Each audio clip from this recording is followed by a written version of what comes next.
Welcome to another installment of the Misandry in the Media series, where I compile and analyze the negative portrayals of men on television. Can you believe this is the 30th entry in the series? It's crazy, but get ready to be enraged because I have another batch of commercials to show you that put men down. Let's start off with this one from T-Mobile. So Sarah and Chelsea are talking with each other about how great the Wi-Fi calling from T-Mobile is.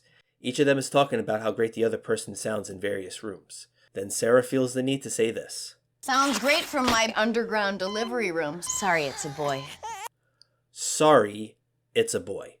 Not, congratulations, it's a boy. Sorry, it's a boy. Now, what was the point of saying that? How does that in any way help advertise for T-Mobile? It doesn't. Even newborn babies aren't safe from misandry. Sarah Silverfish over here sees the baby as having no value simply for being born male. Let this set the tone for the rest of the video. For these next ads I'm going to show you, I'll be comparing and contrasting how violence against men and violence against women is portrayed. We'll start off with this ad from Rocket Mortgage. So it begins with a family consisting of a father, a mother, and two daughters. Now this commercial I'm going to play for you is going to feature one of these family members getting hurt, and it's going to be portrayed in a lighthearted manner. Go ahead and hit pause and take a guess which member of the family that's going to happen to.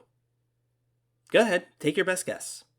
Alright, now let's take a look. I'm pretty sure we can. Pretty sure. With Rocket Mortgage, you can be certain. Not pretty sure. What's the difference? Let me show you. I'm pretty sure these aren't poisonous. Of course it's the father who falls over from eating the poisonous mushroom. Pretty sure these are parachutes. And it's the father who gets pushed out of the plane. Mine has a sandwich. That's mine. I'm pretty sure you do not run. I'm pretty sure you could take Batista down. You're on. Yeah, I'm pretty sure this is trending. I'm pretty sure these hornets aren't the murdering type.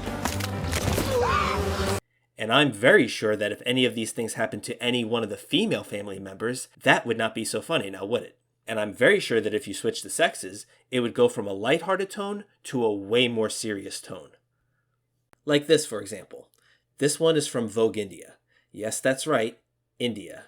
Definitely not a country known for being very male-friendly, shall we say. And it shows. This PSA is called Start With The Boys, and as you can see, they are showing how that ever since boys are born, they are constantly told that boys don't cry.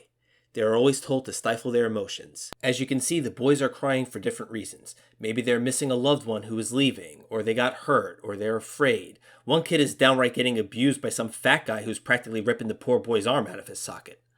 Now, it almost seems as though that this PSA may be sympathetic to boys. You'd almost think this would be the perfect opportunity for this PSA to say something like, we need to start telling boys to express their feelings more and stop shaming them for doing so, and we should finally put an end to the gender-based social pressure that we put on men and boys. But nope, get a load of what the main point of this PSA is after all.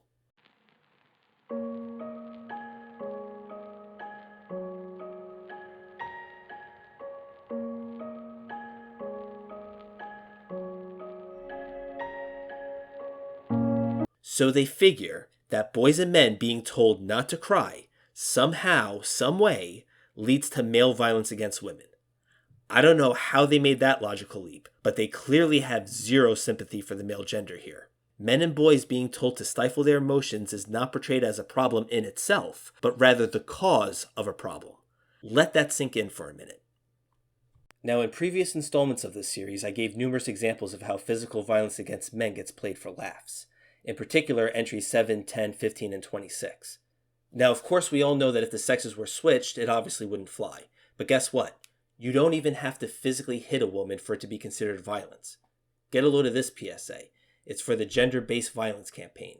Again, reverse the genders and you can see how quickly this would go from a 100% serious PSA to a 100% laughable commercial. So this woman starts her day off with a morning jog. And you're not going to believe what happens next.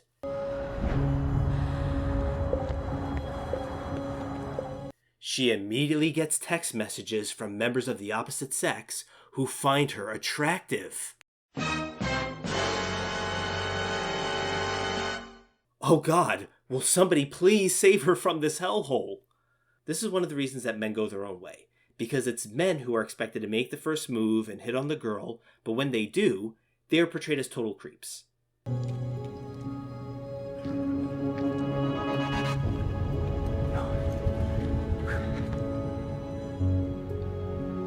Did you just see that?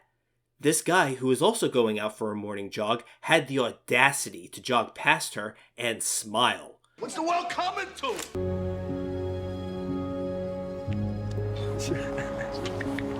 Oi, look at her. Very nice. Yeah, she's alright. Yeah, no worries. See you soon. Bye.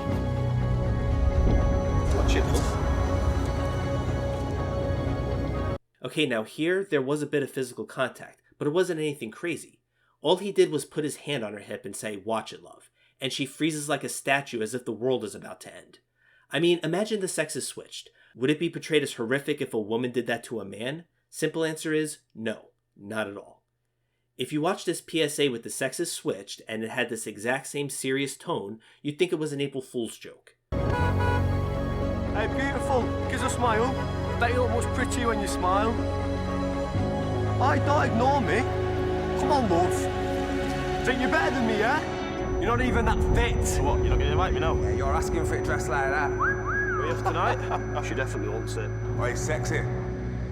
Do you think this is okay?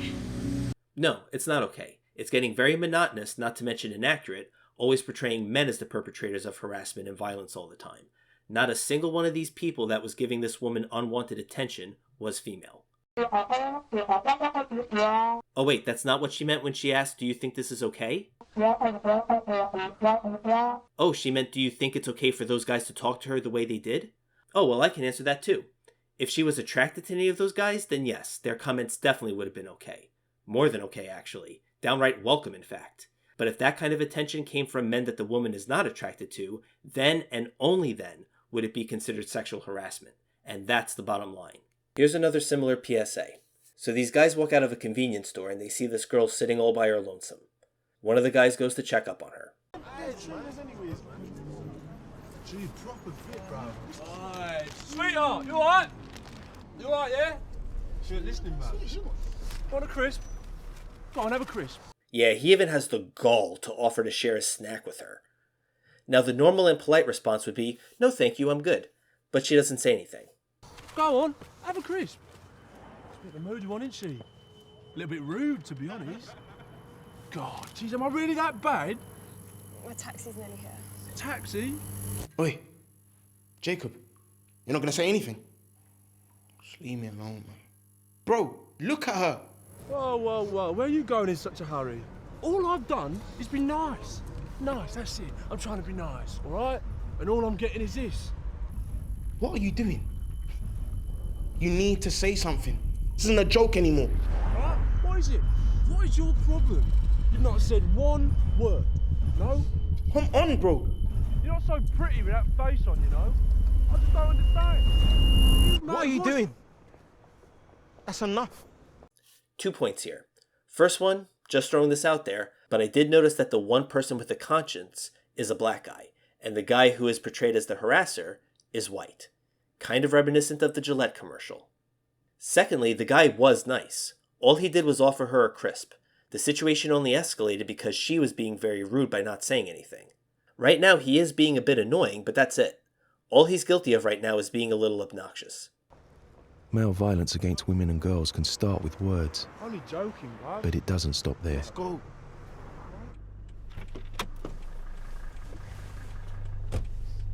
If you see it happening, have a word with yourself, then your mates.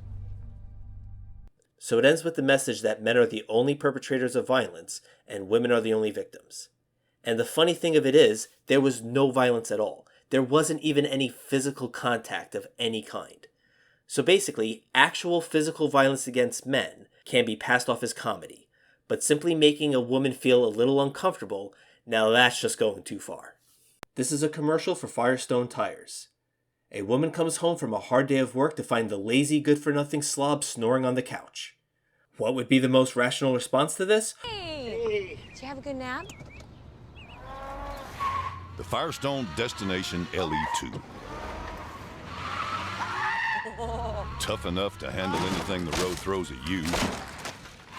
Oops. And you throw at it. Why destroying his property, of course. Why not? So let's review what we've learned so far, okay? Pay attention now, there's a quiz later. Woman destroying a man's property? Oh, that's fine. He deserved it. Violence against men? No problem. Learn to take a joke. Making a woman a little uncomfortable? Now you've gone too far. This next ad is for the public investing app, and it features this woman with one of the wackiest hairstyles I've ever seen. What the hell is that thing? Anyway, this commercial doesn't put men down per se, however it does needlessly leave them out. After years of being broke, when I finally started to make money, I was like, I need to make this money work for me. I tell people all the time, especially women and women of color, let's build wealth. Okay, why just women and not men? And if that wasn't enough, she brings race into it as well by saying, especially women of color. Again, why? You see how you can just exclude men, especially white men, with no fear of any social repercussions at all? Also, building wealth and investing your money is good advice for everyone, not just women of color. So to bring gender and race into this makes no sense at all. Even if it is, bit by bit, year by year, that helps to change the dynamics, and that actually is like directly activism. I really, really want women to be a part of what I feel is a revolution in finance right now. First of all, why are you talking like this, where every sentence sounds like a question? Second of all, she's talking about an investing app and somehow associating it with activism and going so far as to call it a revolution. Sheesh, going a little overboard there, aren't you? Investing apps have been around for quite some time now, and as far as I know, women have been able to use them just fine. Nobody ever prevented women from investing their money, so to call this activism and a revolution makes zero sense. Well, that about does it for this installment of Misandry in the Media. If you want to watch more, I'll leave links to my playlist where you can watch the full series. And until next time, I'm out.